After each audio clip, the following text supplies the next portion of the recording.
Young tiger NTR Taj చిత్రం Janata garage Tollywood లో రికార్డులను తిరగరాస్తోంది. Hit director Koratala Siva message oriented action కథతో వచ్చిన ఈ చిత్రం మాస్ క్లాస్ ని అని తేడా లేకుండా అందరినీ అలరిస్తోంది. ప్రపంచవ్యాప్తంగా సెప్టెంబర్ 1న గ్రాండ్ గా విడుదలైన ఈ మూవీ కలెక్షన్ల వర్షం కురిపిస్తోంది.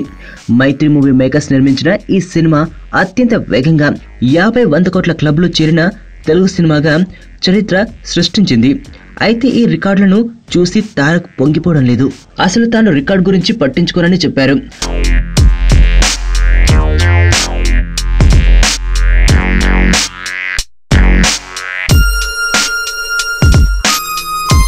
మంచి సినిమాని చూశామని తృప్తితో థియేటర్ నుంచి ప్రేక్షకుడు బయటకు వెళ్లాలనేదే తన కోరిక అని ఎన్టీఆర్ వెల్లడించారు.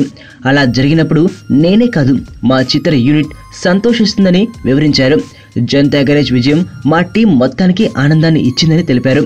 సినిమా హిట్ అయినా ఫ్లాప్ అయినా తర్వాత సినిమా బాగా రావాలని కష్టపడతానని యంగ్ టైగర్ చెప్పారు. అంతేగాని పొంగిపోవడం కుంగిపోవడం ఉండదని స్పష్టం చేశారు.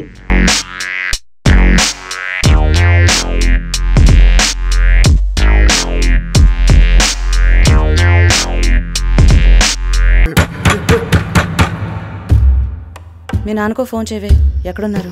ఏడే మన భుజంగా కనబట్లేదు. అమ్మా అమ్మా నాన్న ఎక్కడమ్మా?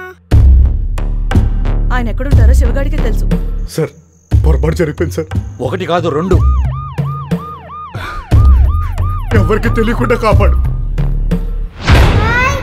నాన్న. హలో